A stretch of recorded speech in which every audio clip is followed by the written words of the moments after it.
Thank you, Rahul. I think 99.9% people in this room, they do understand English. लेकिन मैं हिंदी में बात करूंगा।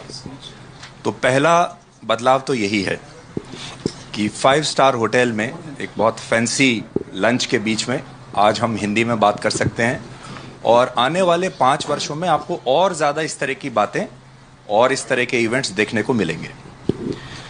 अब आते हैं कि 5 साल में क्या बदलाव हो सकता है। मुझे लगता है आजकल एक्सप्रेस हाईवेज, एक्सप्रेसवेज की बहुत बात होती है। अगर मैं धर्म को एक मल्टी लेन एक्सप्रेसवे मान लूँ और उसमें अलग अलग लेन्स में अलग अलग धर्म के लोग चल रहे हैं, तो उसमें शायद सबसे जो स्लो लेन अभी तक रही है वो हिंदुत्व की रही है। स्लो लेन, स्लो, जिसमें कि अगर आप एक स्पीड किसी की तय करते हैं कि आप इस स्पीड से गाड़ी चला सकते हैं, तो सबसे स्लो जो गाड़ी आपको जो स्पीड दी गई वो हिंदुत्व की थी, ये कहते हुए कि आप क्योंकि बहुसंख्यक हो आप ध्यान से चलाइए। आपकी बगल में जो गाड़ियां चल रही हैं 100-125 की स्पीड पर, वो माइनॉरिटीज की गाड़ियां हैं, उनको कहीं चोट ना लग जाए, आप ठीक से चलाइए। ठीक है। उसके बाद जब आप टोल देते हैं उस एक्सप्रेसवे पर, वो टोल भी शायद बाकियों के लिए फ्री है और एक जो आपकी बहुसंख्यक कम्युनिटी है वो हमेशा से ज्यादा टोल देती हुई आई है। अब उससे हुआ ये कि 75 वर्षों में उस बहुसंख्यक कम्युनिटी के अंदर एक रोष पैदा हुआ, एक गुस्सा पैदा हुआ। अब आगे क्या होगा, मैं 3 बातें बताना चाहता हूं।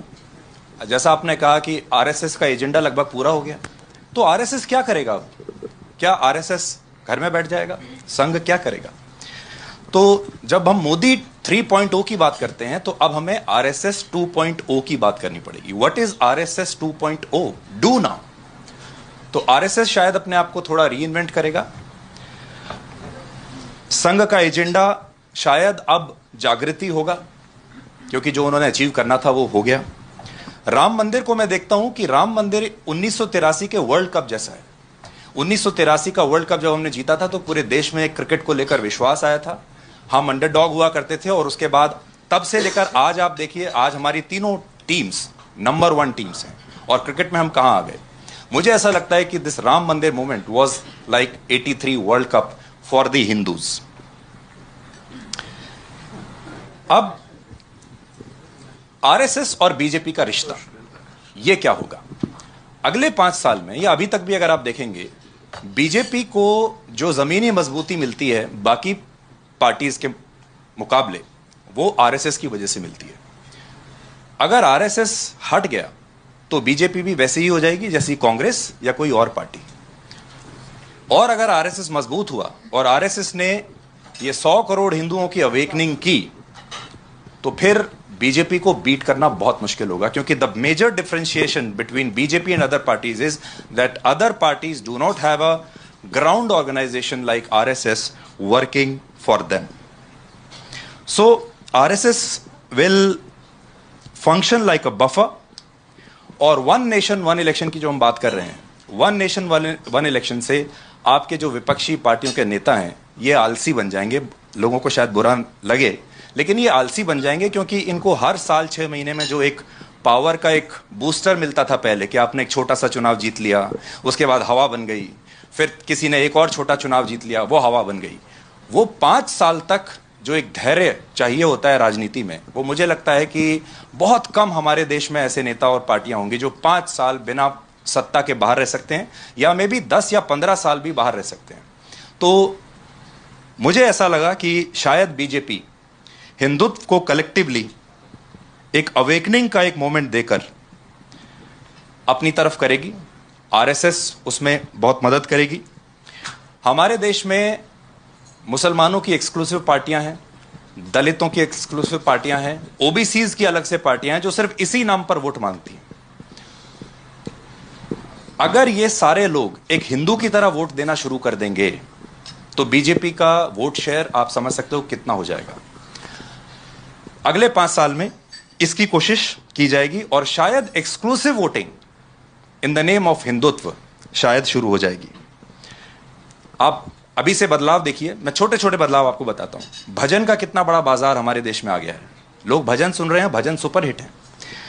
फिल्मों में जो बदलाव है आप देखिए, आज आपको 370 पर फिल्म देखने को मिल रही है, बस्तर पर फिल्म देखने को मिल रही है, केरला पर मिल रही है, कश्मीर पर मिल रही है, and all these films are doing extremely well. तो जो लोग ये कहते हैं कि ये सब एक तरफा हो जाएगा, मोनोपोली आ जाएगी, ये मोनोपोली आएगी लेकिन लोगों की मर्जी से आ रही है, लोगों की इच्छा से आ रही है। इस देश ने 1000 साल गुलामी का देखा, जब या तो इस्लाम का रूल था या क्रिश्चियनिटी का रूल था, और अब 75 साल एक खास तरह की डेमोक्रेसी देखी जो बिल्कुल लूज थी।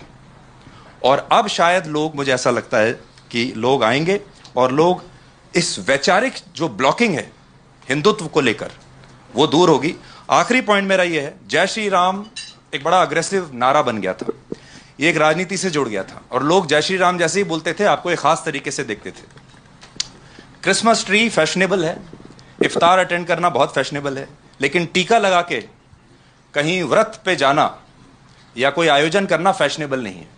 अब शायद लोग मंदिर के बाहर जाकर टीका लगा के रखेंगे, वो जो शर्मिंदगी है वो समाप्त हो जाएगी, और जय श्री राम के बाद जय सिया राम का नारा आएगा, which will be more inclusive, which would be softer, which will be applicable to all, और जिससे किसी को डर नहीं लगेगा। तो इसमें जो डर की बात है ना, कि ये जो जय श्री राम अगर बड़ा हो गया, या हिंदुत्व जो है अगर इकट्ठा हो गया, इस्लाम इकट्ठा हुआ, क्रिश्चियनिटी इकट्ठा हुआ, सिख इकट्ठे हुए, तो क्या हुआ?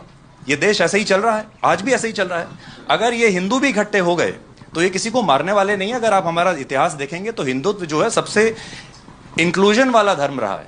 सो आखिर में मैं ये कहना चाहता हूं, वील गो टुवर्ड्स जय सिया राम, वील लीव जय श्री राम, और जय सिया राम में फिर आपके दलित भी आ जाएंगे, आपके ओबीसी भी आ जाएंगे, जो भी हिंदू होगा वो उसमें शामिल होगा।